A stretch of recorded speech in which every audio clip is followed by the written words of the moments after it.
Ilang araw bago ang traslasyon, nagsimula nang dumating sa Quiapo ang ilang deboto na galing pa sa mga malalayong probinsya. Buhay na rin ang mga negosyo sa paligid ng Quiapo Church. May report si Bien Manalo. Rise and shine, Bien. Sa mahigit isang dekada niyang pagiging deboto ng itim na puong Nazareno, maraming pagkakataon ng sinubok ang katatagan ng pananalig at pananampalataya ni Rose Mata. Isa na rito nang malagay sa bingit ng kamatayan ang kanyang ama dahil sa karamdaman.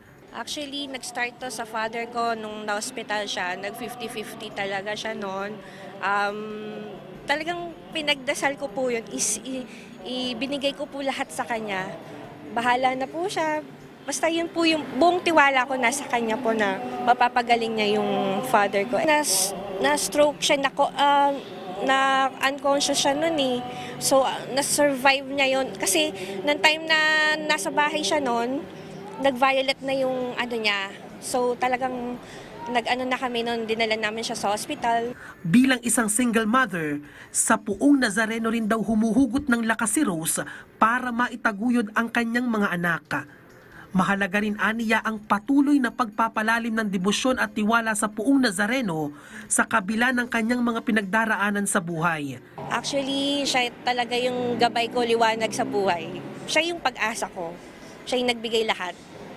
Bit-bit ang kanyang life-size replika ng itim na puong Nazareno, bumiyahe ng mahigit 2 oras mula Nasugbu, Batangas papuntang Quiapo Church si Apo Jeff na isang faith healer.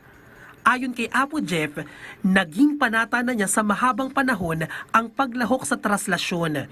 Dahil ito raw kasi ang kanyang naging gabay para magbagong buhay at lumakad sa tuwid na landas. Dati kasi hindi ako namamanata talaga sa kanya kasi pasaway ako, marami akong nagawang kasalanan. So dumating yung time na binago niya ako.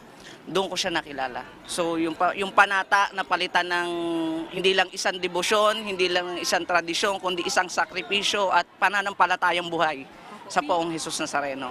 Kung pag-uusapan naman ang tungkol sa pagninegosyo, ay buhay na buhay rin ang mga nagtitinda sa paligid ng simbahan. Okay naman, kahit paano meron. Sapat lang, okay. Nakakabayad din naman kami, kahit paano.